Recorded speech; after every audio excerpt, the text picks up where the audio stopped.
Let's begin. So here we are on text 28 of the first chapter of this volume. Nama Om Vishnu Padaya Krishna Bhistaya Bhutale Shrimati Bhakti Vedanta Swami Namani. Namaste Saraswati Devi Gauravani Vichaline Nivasisha Sunyavari Pashtatare Satarine Jai Sri Krishna Chaitanya Prabhu Nityananda Shri Advaita Gadadhar Shiva Sari Gaura Bhaktavinda Hare Krishna Krishna Krishna Hari Hari Hari Ram Ram Ram Hari Hari. Okay, let's begin our reading of Bhagavatamrita. Let's continue. So Mother Chandravali, you have your hand up there. You can begin. Okay.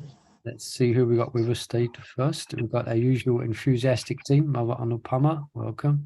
Nanda Vallabhi has joined us today. And also Sahacharya, of course, Mother Jambavati, Mother Lavanga, and Mother Chandravali, and Anupama as well has just come in.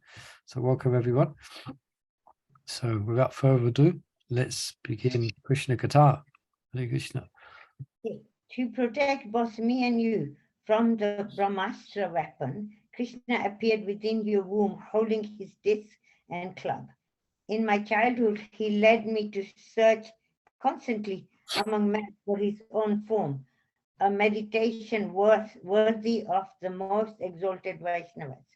Commentary. When Lord Krishna entered the womb of Uttara to protect a child, he assumed his four-armed form and used both his disc and his club to dispel the brahmastra. This pastime is described in the 1st and 10th canto of Srimad Bhagavatam.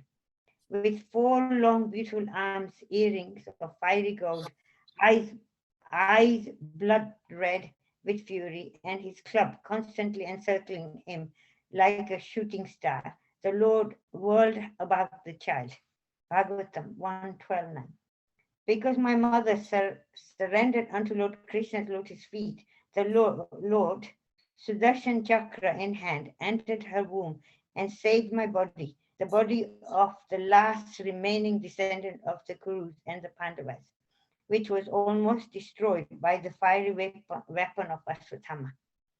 The sight of Lord's beautiful form within his mother's womb greatly impressed the unborn Parikshit.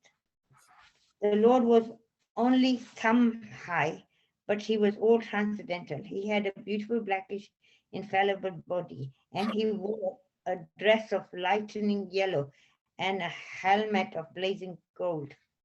The Lord was encircled with 4 hands and with earrings of molten gold. Thus he was seen by the child. All through his childhood, Parikshit tried to find the same Lord he had seen in the womb. Whenever he saw a similar-looking person, he would ask himself, is this the same one? Srimad Bhagavatam 1:12-30 describes the origin of his name. He would become famous in the world as Parikshit, examiner, because he would come to examine all human beings in his search for that personality whom he saw before his birth.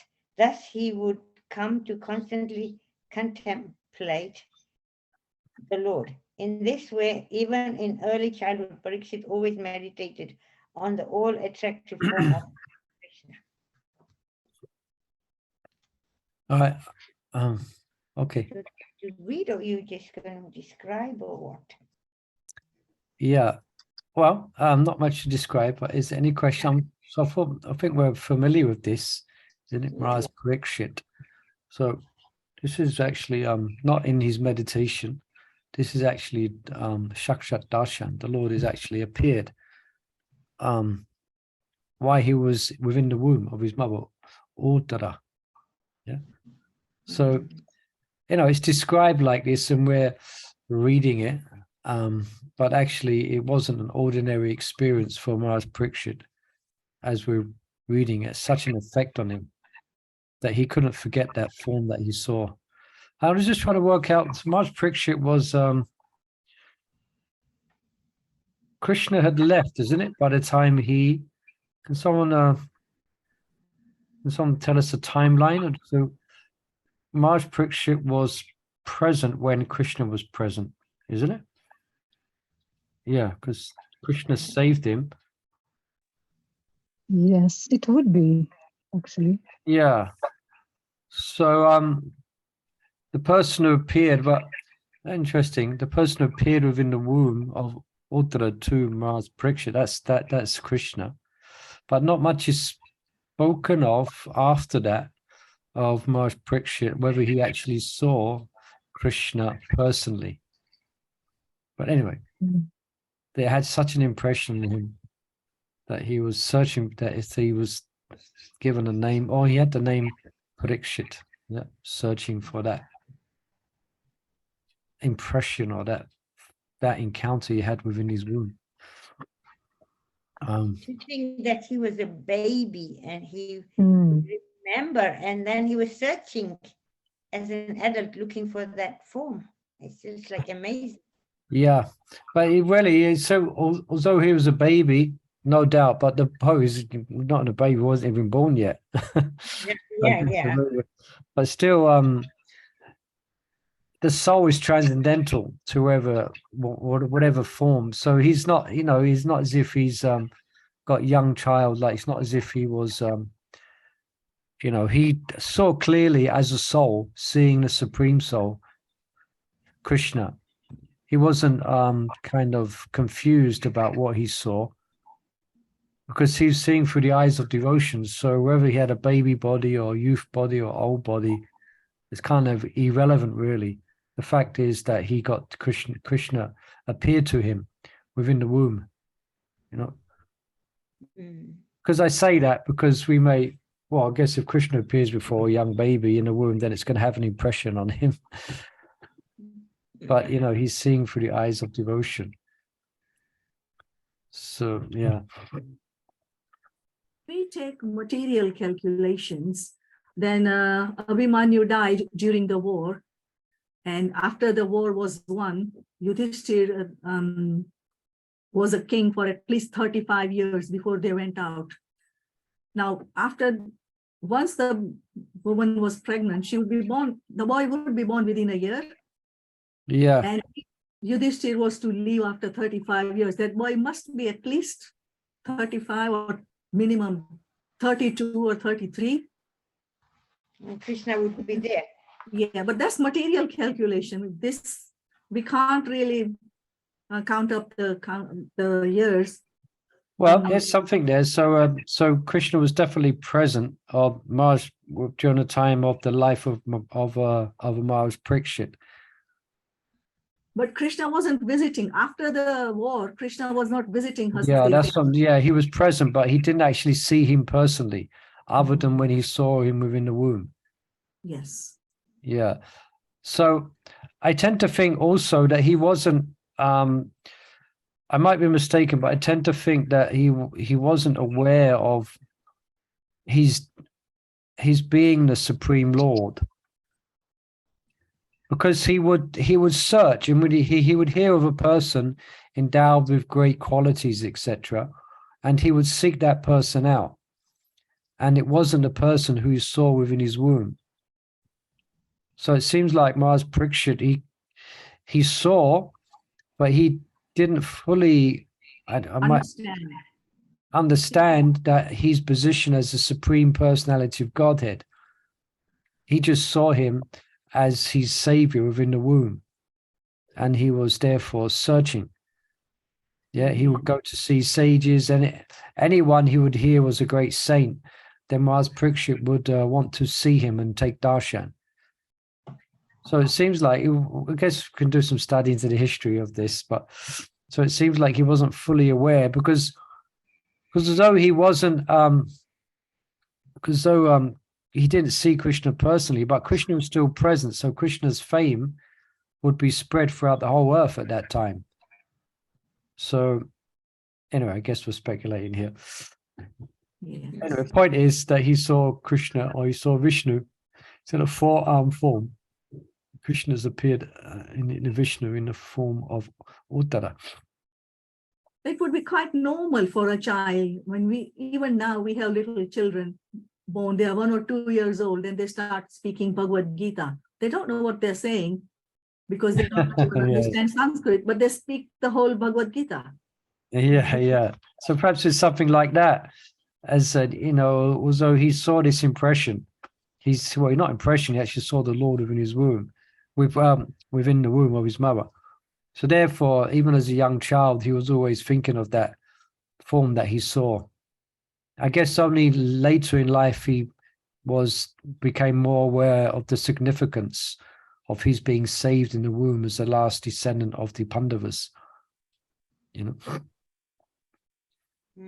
Hare Krishna. All right. How many, we got many readers there. Mother Mangal's just joined us. Hare Krishna Prabhuji. Anyone else like to read? I saw another hand up there. Now I can't see the hands. Yeah, Lavanga Latika, you can read. Am I in the right place?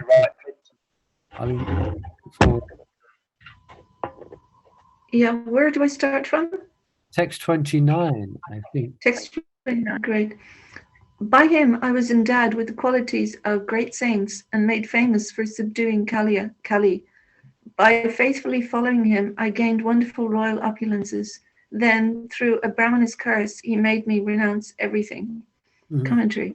By Shri Krishna's blessings, Parikshit had many saintly qualities, like selfless care for the people, respect for Brahminical authority, and strict adherence to his promises. These qualities he inherited from his ancestors, who were pious kings.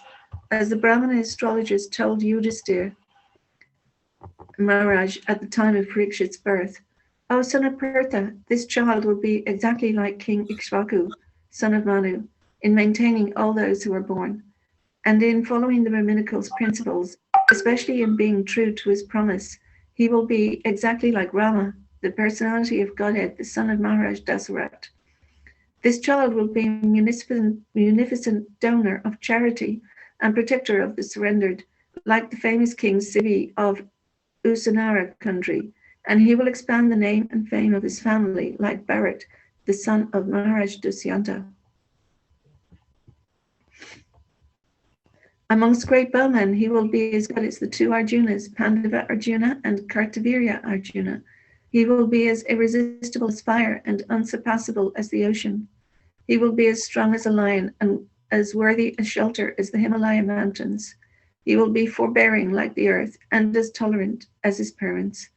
In equanimity of mind, he will be like his grandfather Yudhisthira or Brahma. He will be munificent like Shiva, the lord of the Kailash hill, and he will be the resort of everyone, like the Supreme Personality of Godhead, Narayana, who is even the shelter of the goddess of fortune. The child will be almost as good as Lord Shri Krishna by following in his footsteps. In magnanimity, he will become as great as King Rantidev, and in religion, like Maharaj Jayati. He will be like Bali Maharaj in patience, and a staunch devotee of Lord Krishna, like Prahlad Maharaj. While on victory tour of his kingdom, Parikshit came to Kurukshetra on the shore of the east-flowing Saraswati, and there confronted Kali, the personification of the modern age. Kali, in the form of Sudra, was committing violence against a cow and bull, who are actually the goddess Earth and personified religion. Parikshit subdued Kali, and thus, for the duration of his own reign, he limited the spread of Kali's influence. For this accomplishment, he became world famous. By Krishna's grace, Parikshit's rule was a source of amazement to everyone. The kingdom was free from disturbance and abundant in wealth. But Parikshit lost interest in his royal opulence in a moment when cursed by Shringi, the son of the sage Samika. The Brahmana's son cursed the king thus: "On the 7th day from today, a snake bird will bite that most wretched member of the dynasty because of his having broken the laws of etiquette by insulting my father." Parikshit understood, however, that this curse was also Krishna's arrangement for his benefit. Otherwise, the king would never have committed such an offense against a pure sage, or the young son of the sage would never have cursed the king, or Krishna would have empowered the king to neutralize the curse. The immediate effect of the curse was to awaken Parikshit's sense of renunciation. The Supreme Personality of Godhead, the controller of both the transcendental and mundane worlds, has graciously overtaken me in the form of a Brahmana's curse because of my being too much attached to family life. The Lord, in order to save me, has appeared before me in such a way that only out of fear I will detach myself from the world. Because Parikshit was engrossed in household obligations, he considered himself sinful, but he was grateful that Shri Krishna was, just to draw him close, appeared to him in the form of the Brahmana's curse. When an attached person in family life receives such a curse, he naturally becomes frightened. This is auspicious for the conditioned soul because fear can help inspire renunciation, and in renunciation, Krishna can be achieved. Therefore, Krishna arranged for the Brahmana boy to curse Parikshit. Okay, thank you, Mo. So this is history that we know. This is from Srimad Bhagavatam in the beginning. And wonderful verses describing the glories of Maharaj Parikshit. This will be done because during at the birth, Jata Samskar, then after that, the astrologers would come and they would do his chart, so to speak, and give him a name according to his chart. So, any questions on this? I'm trying to remember the context of these verses. Can anyone tell us what the context of these verses are?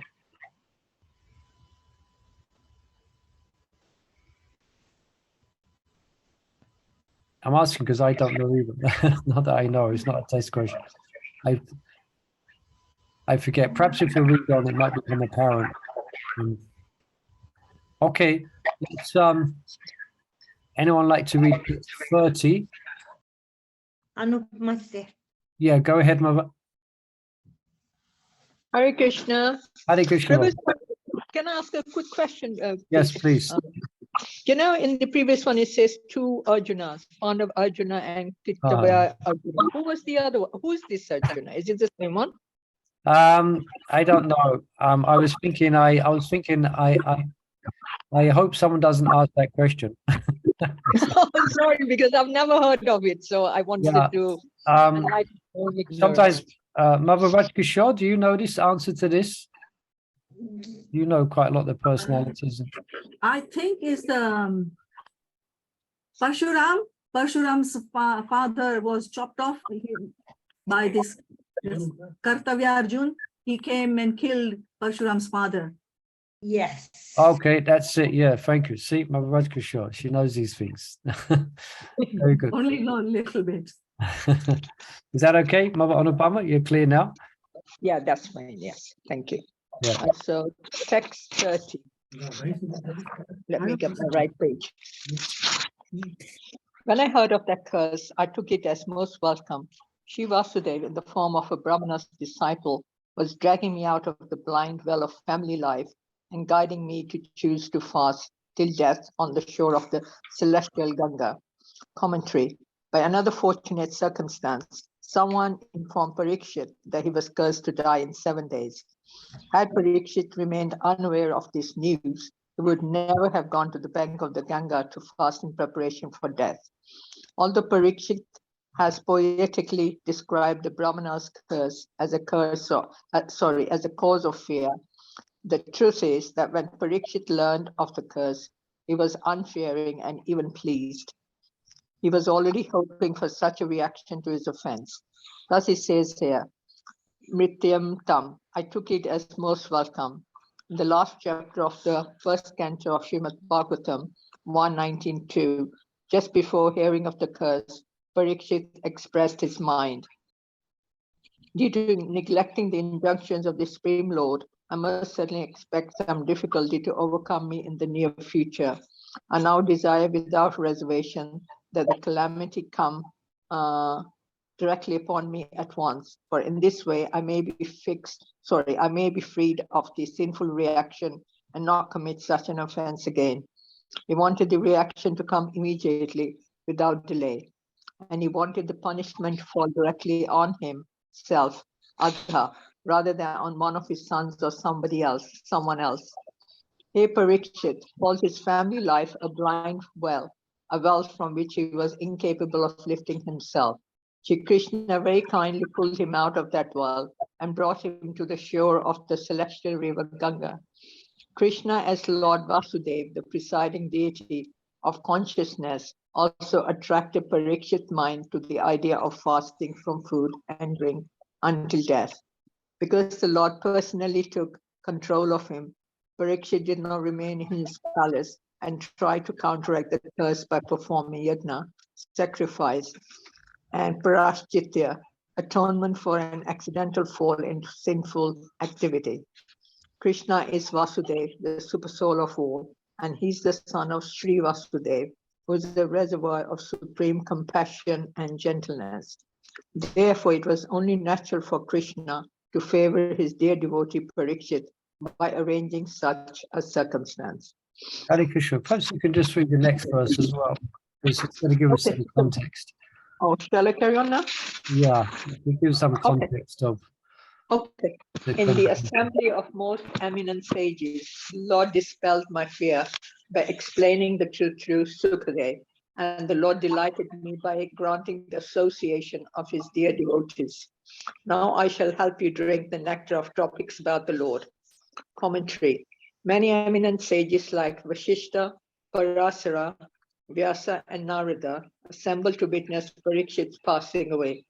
The word Goshyam, which sometimes means in a discussion, indicates that first there was some debate among the sages, as described in Sri Hari Bhakti Suhodhya. Having been asked the truth by the Supreme Lord, the sages who were expert in many scriptures expounded a number of different theories. Each sage tried to refute the validity of what the others recommended for spiritual practice. They made various opposing claims. Hari is the Supreme Lord. Shiva is the Supreme Lord. The Sun is the Supreme Lord. Time is the Supreme. Man's nature is supreme. Karma is supreme. The word Goshyam can also mean in the assembly. Taken that way, it indicates that what Sukadev told Parikshit was irrefutably authoritative because the greatest sages of the universe unanimously approved it. The philosophical disagreements ended with the arrival of Sukadev. Therefore, Sukadev, the son of Vyasa, Krishna himself imparted to Parikshit the essential spiritual instructions of Srimad Bhagavatam.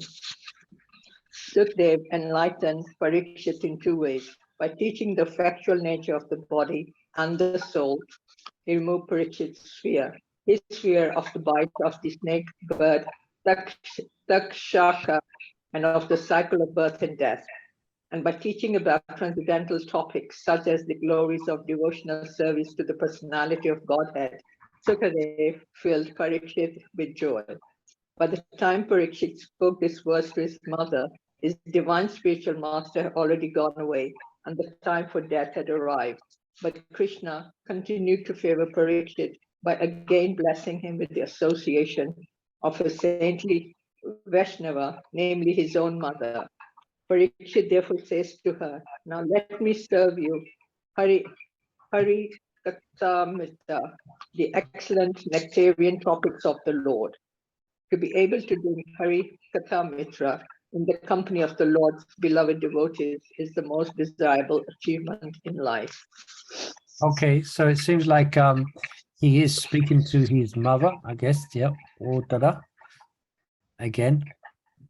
And where this is very dramatic part of the Srimad Bhagavatam. It's one of my favorite parts of the entrance of Sukadev Goswami and the cursing of Maharaj Parikshit, and he's quickly accepting that curse, and he's cursing himself, and he's inquiring from the sages. Although he's a devotee of the Lord, because he saw the Lord within his, again, he did saw the Lord when he was within the womb. But the nature of Maharaj Parikshit, he was very humble and submissive to the brahmanas. So when he was sitting on the bank of the Ganges, all the brahmanas had come there. So out of etiquette, he would ask them for advice. And here it's described the different types of advice that they were giving him. Here, one,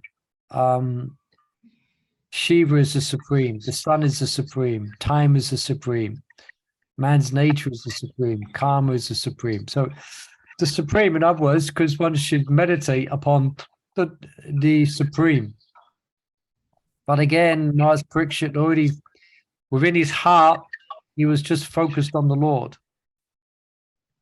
And as we know, when Sukadev Goswami finally came on the scene, dramatically came on the scene, and everyone stood up in great respect of Sukadev.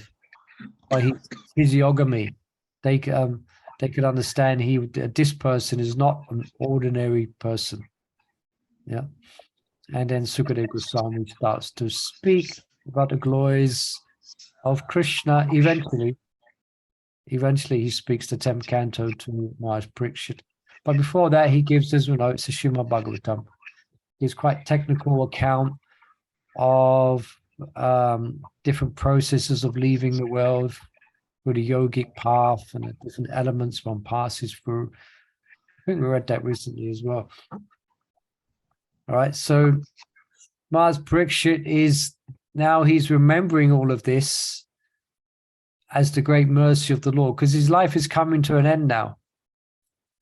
His 7 days are nearly up. So he is going, but at this point, he's completely liberated from any fear, any anxiety. And don't forget that he hasn't drunken or eaten for 7 days. As far as I understand, it was 7 days straight. You know, they didn't stop for prashadam or stop to take rest. As far as I know, there's a verse describing that although he explains that although I am fasting and it's very difficult, still, because I'm hearing Hari Katamrita from your lips, i.e. Sukadeva Goswami, then I'm feeling no botheration about this. So, dramatic part, the Srimad Bhagavatam. So, Maharaj Parikshit is reflecting now, as apparently, well, I've seen people do that at the last stage of their life. Then they're going to reflect on their life. You're going to think back. Well, he's a great devotee, so he's thinking of his association with the Lord. He's thinking of the Lord's mercy upon him.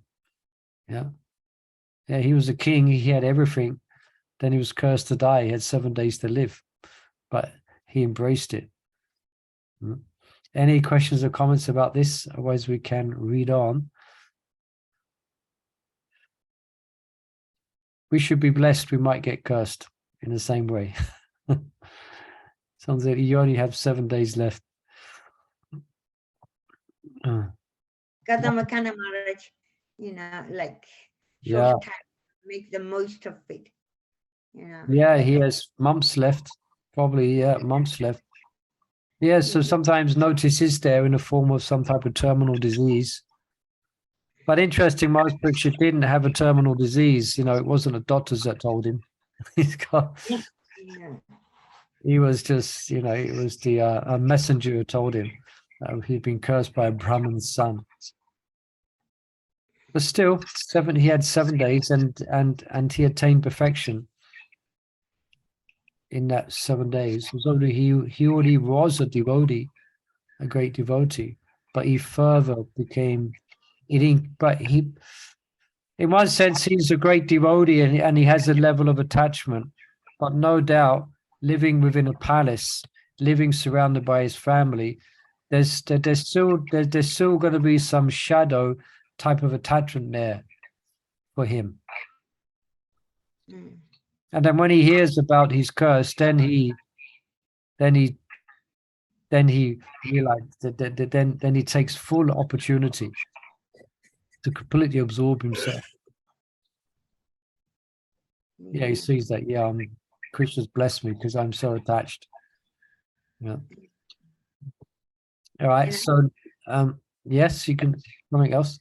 I was just thinking, I can kind of, in a way, understand that one can completely give up everything and totally surrender to Krishna. Not that, I mean, I like I saw it, so. Yeah, I mean, the idea we can do that before, but often it might happen at the time when at the death's door, when there's nothing else for us, there's only one way we're going. So yeah, because when Rishikesh said that he's going, like when sitting there and just us lot standing there, two things: take care of mom and let me go, and that was it. yeah, Nothing like you, no paperwork, nothing. Thank you for doing this for me. Nothing at all. It's Yeah, just, yeah. can Just do. resigned to the, yeah. I'm not thinking about him, but I think that one can, I was like looking that one can get to that stage, can be like that when you're really determined. This is it now, you know? Yeah. I think all these attachments would be burnt off completely. There's nothing left. Yeah, but Yeah. you know, you would say, oh, but there's this paperwork, or but this is there, but you know, nothing at all. I was quite upset actually that I did so much and you didn't even say thank you. Don't expect it. I was pretty upset actually about it afterwards for a bit. Yeah, last thing on his mind is, yeah. Yeah, nothing on his mind wasn't me or anything like that, you know, not even looking up to anybody or anything, just looking down and that's it. Yeah. So I was more thinking about that. I can relate that you could completely one Cut off, can yeah. come to that Cut platform. off Get, all attachments, you know. Focus yeah. on Krishna. Yeah. Actually, at the time when the snake bird comes, Mars Parikshit isn't even externally aware anymore. He's completely in samadhi. In one sense, he's already gone back to Godhead before the snake bird comes and bites him. He's already completely detached. You know? Well, in the Kundalini yoga, they say that the spirit soul starts going up to the Brahmadra. And once it's past the neck, the body is dead, but it's just going up. It's just like when Drona was killed off. Drushtadyuman killed Drona. He didn't really kill him because Drona, he had already taken his life up, Oh, really? up on Okay. the head. Okay, that's interesting. Interesting detail. Because sometimes he's badly accused of killing him, isn't he? But now you're bringing up, actually, he was already dead. Yeah. So when Really. the life air goes up to the head, the body's already dead, right? It's just a question of That's what time she's saying. Yeah, that's what she's- for the air surrounding the soul to release the soul, right? Yeah.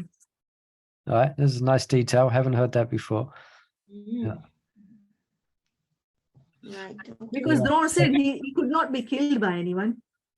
He could be killed, but he could not be defeated by anyone. Yeah. But he had to be killed some way, but only if he decided. If his son was killed, that's the only way he would give up his life. So that's why I was mentioning that in the class I gave at the manor. Yeah, that story. Yudhisthira Maharaj was the one to say, Ashwatthama, the elephant, is dead. Yeah, so here we're seeing in Bhagavatam and Brihad Bhagavatamrita, devotees who have perfected their lives, that at the end of their life, they're fully absorbed in thoughts of Krishna. You know. All right, let's read another verse. Any other comments or questions? Perhaps I can have a go at reading this one. Text 32.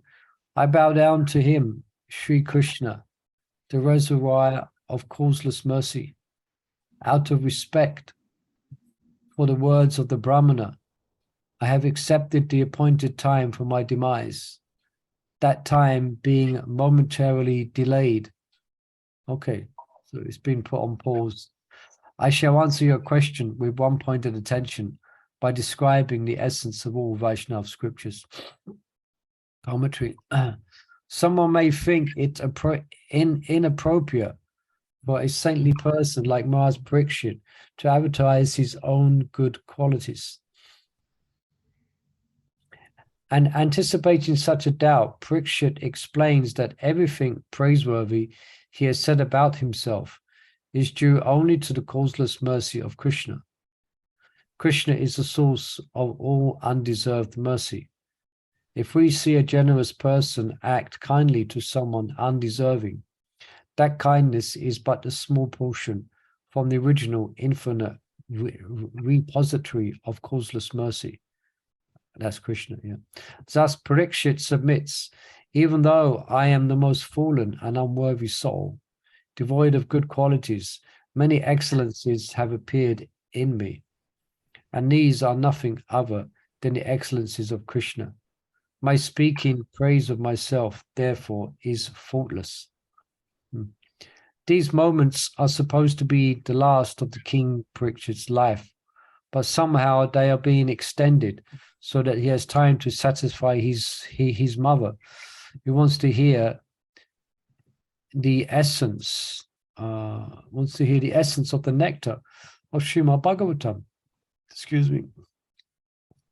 Parikshit thus intends to give full attention to his answer, even at the cost of yogic meditation he should perform while preparing for death. Right. Okay, any questions, curiosities about this? One thing I don't understand, where is his mother right now? She's right by his side. Okay, because I imagine lots of saints and sages sitting there Yeah, on the bank of Ganges. yeah, and she's also present. Oh, she's also there. Right, Yeah, right. yeah, that's described earlier on. Okay. Yeah. I guess she would be, because it's her son's been cursed and he's got 7 days to live, so she's quite, eager to be there. But I think what we brought out before, that what she's eager for, she's not there out of bodily sentiment. In one sense, it must be there to some degree because it's her Yeah. son, but really Mm. she wants to hear what he, Bhagavatam. yeah.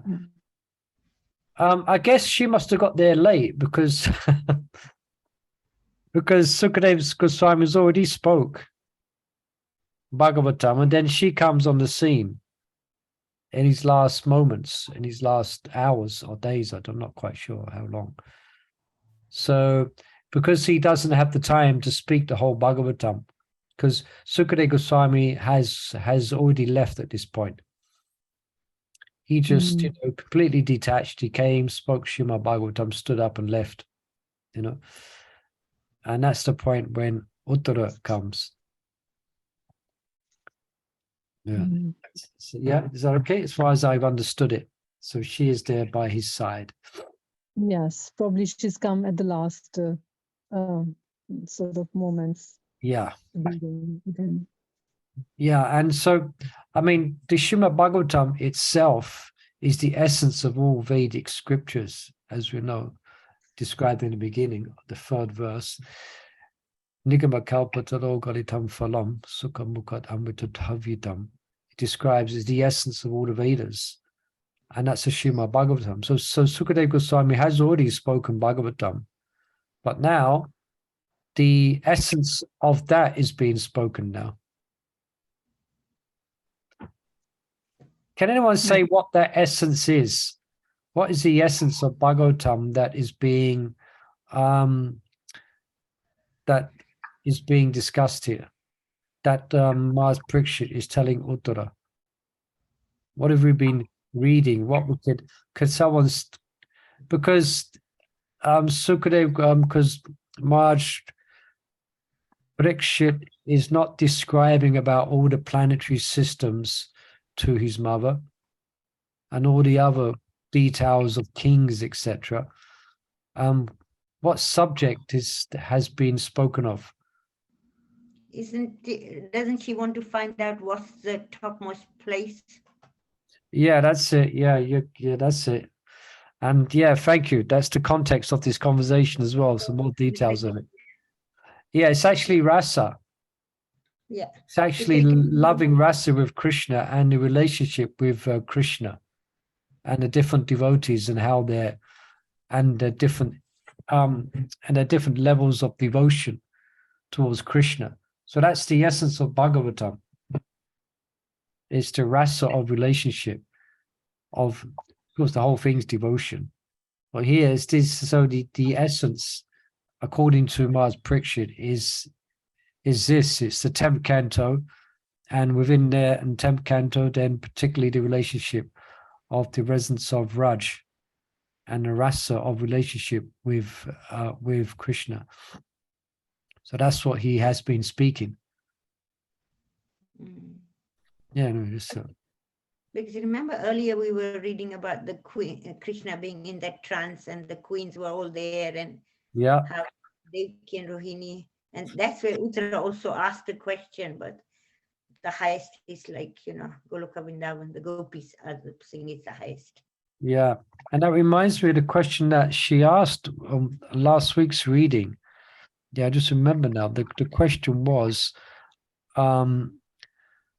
she was questioning and wanted to hear about an abode where these liberated, exalted devotees live or exist in, because she could see that in the material world, these great, Madhya Yasoda, Radharani, etc., they was present in Boma Vrindavan.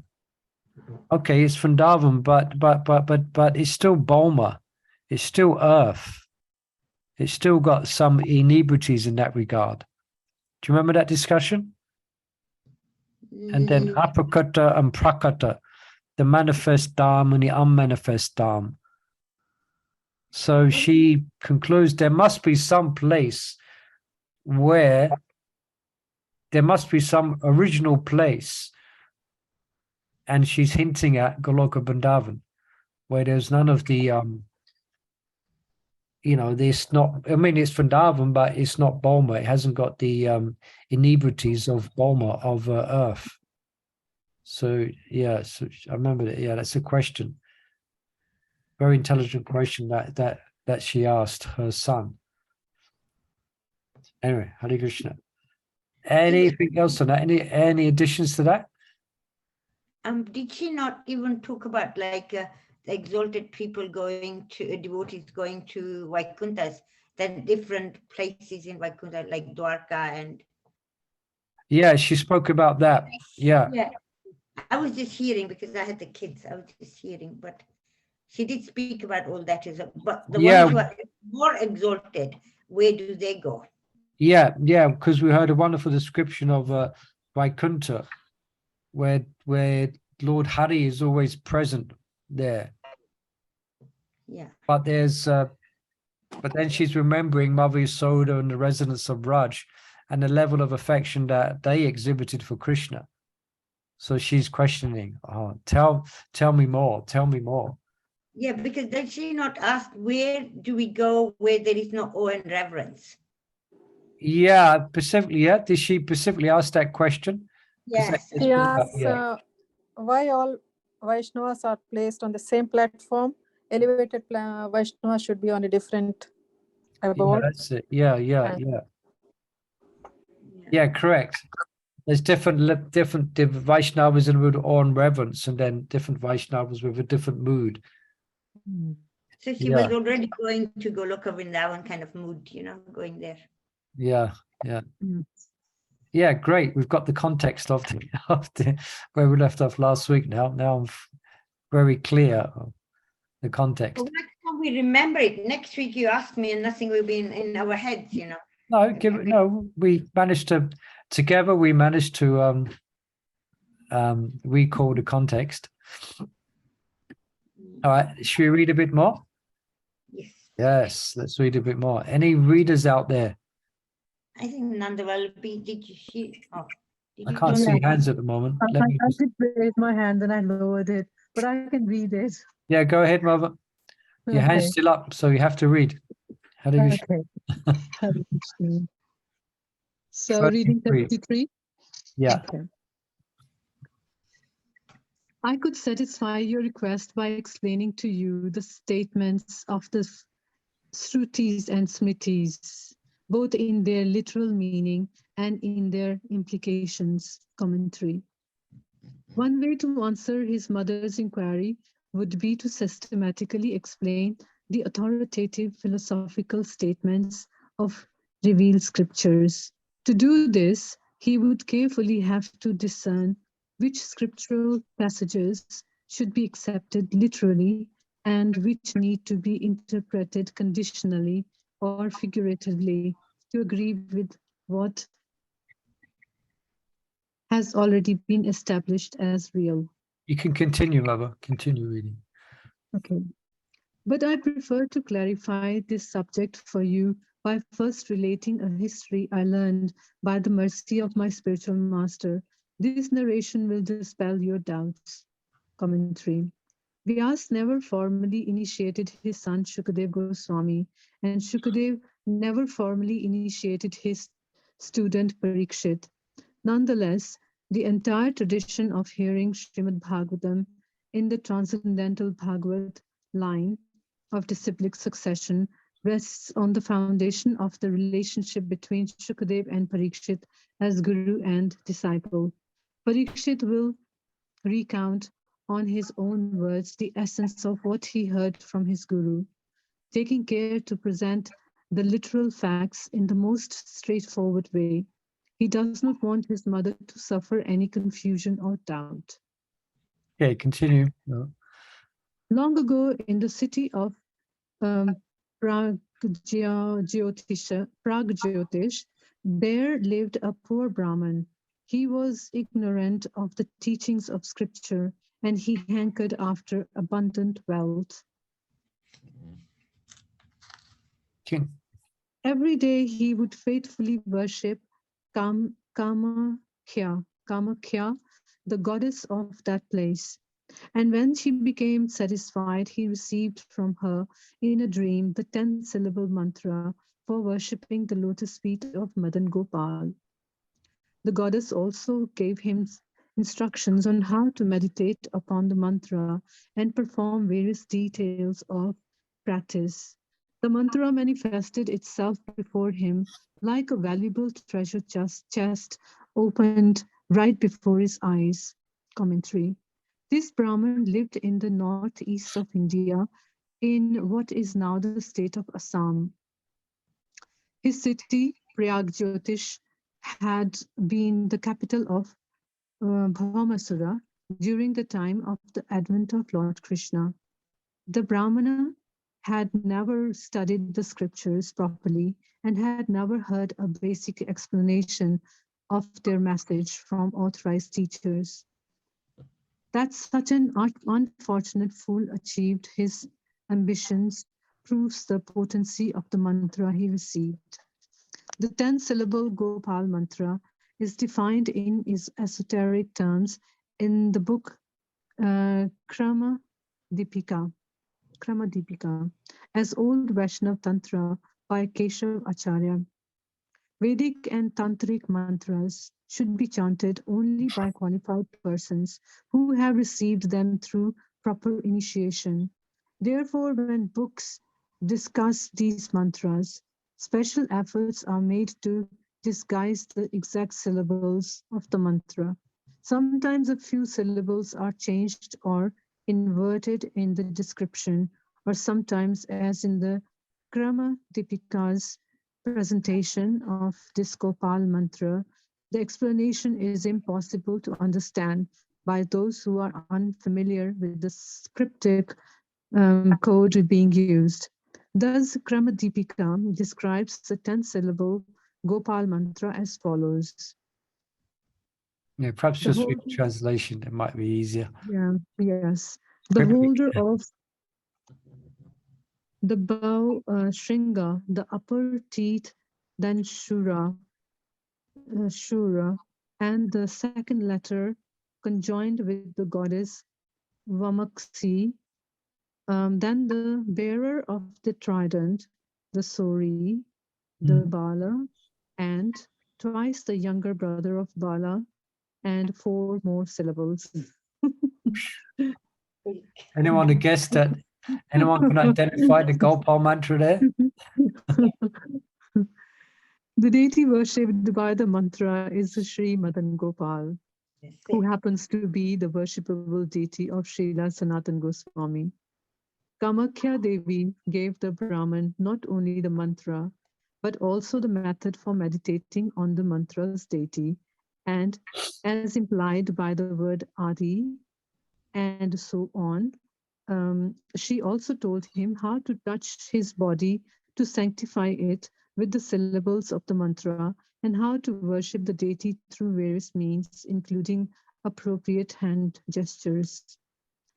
How was the Brahmana's attention attracted away from his worship of Devi?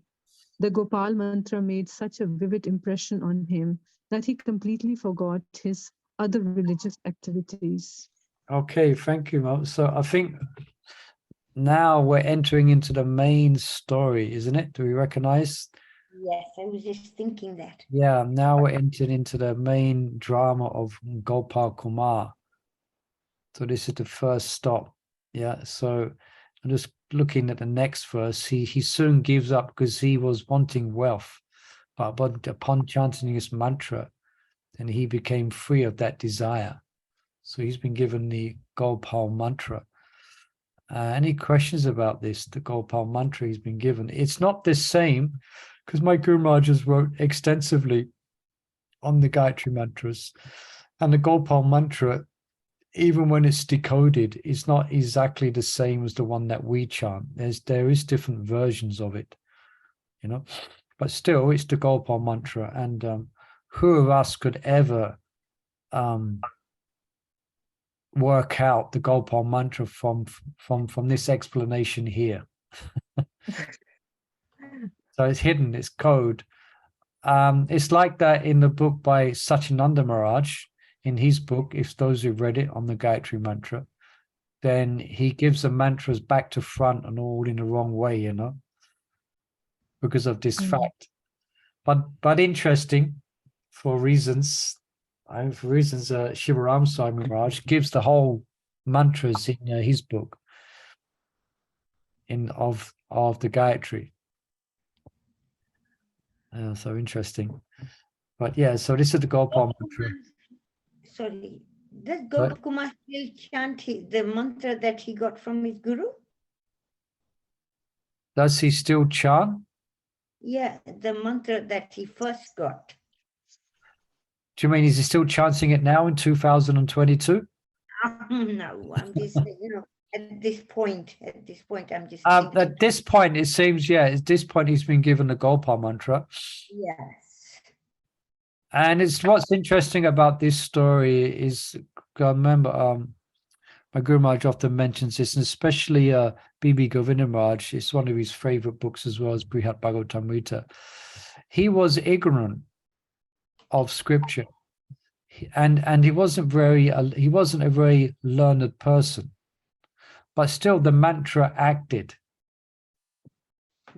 But in his journey of achieving different realms of perfection, then eventually, I won't give the whole story. Actually, I don't know all the details of the story, but he does have to come back and learn Srimad Bhagavatam to actually perfect or to obtain the Lord of his heart, Gopal. Because he chants the Gopal Mantra, and he has revelation of Gopal, and he desires and he develops a desire for his darshan. So interesting how this is how Maharaj Parikshit is going to explain about the highest abode to Mother Uttara. Yeah. So here we are at the start of this space odyssey, where he's going to, through chanting the mantra, he's going to obtain different realms. Just look at the time. Let's just look at the this verse. How much? Yeah, perhaps we can just read this verse as well. Anyone like to read these next two verses, 38 and 39? Well, I can't read it. Prabhu. Go ahead. Okay, ignorant of the real facts, he thought that something other than this mantra must be his means Which of are success. you reading 38 or have I got it wrong? 39, sorry. 38 and 39. So sorry, I jumped one. Sorry, 38. On the order of the goddess, he chanted the mantra constantly to himself in a secluded place. Gradually, he gave up his desire for wealth and his heart became satisfied. Commentary. The brahmana was so foolish that he ignored the advice of the goddess and dismissed the mantra as the false creation of a dream. She then appeared to him in a second dream to repeat her instructions. Text 39. Ignorant of the real facts, he thought that something other than this mantra must be his means of success in the next life, and something else must be his final goal. Commentary. Lacking discrimination, the Brahmana was unable to recognize the value of the mantra relative to other things in his life. His judgment of what to accept and what to reject was impaired. But by the grace of the mantra, his mind, previously uninterested in the next life, now began to turn in that direction. The goddess had withheld from him knowledge about the full power of this mantra, and so he was imagining other goals and means of success. But as we shall see later in this narration, the effectiveness of the Gopala Mantra, even when knowledge about it is lacking, is evidence of its great potency. The mantra bestows all benefits even when chanted without faith or understanding. Okay, so perhaps we'll pause there. This is very much, of course, like the Maha Mantra. Yeah, persons begin chanting the mantra, they do a Maha Mantra. They may have all types of desires or all types of aspirations, but gradually, one gives up those and desires only Krishna. This is the idea. Yeah.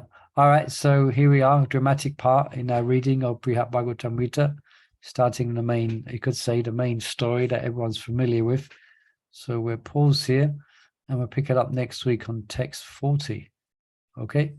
Any final comments or questions from anyone? Otherwise, we're okay. So thank everyone for joining us again. Hare Krishna. And Hare look, Krishna, Hare thank you Krishna, so everyone. much. Hare Krishna, Look thank you forward to so Monday. much. If you can, please join us. Hare Krishna. Hare Bol. Srila Prabhupada ki jai. Bodhi Prabhu ki jai. Jai. Hare Krishna.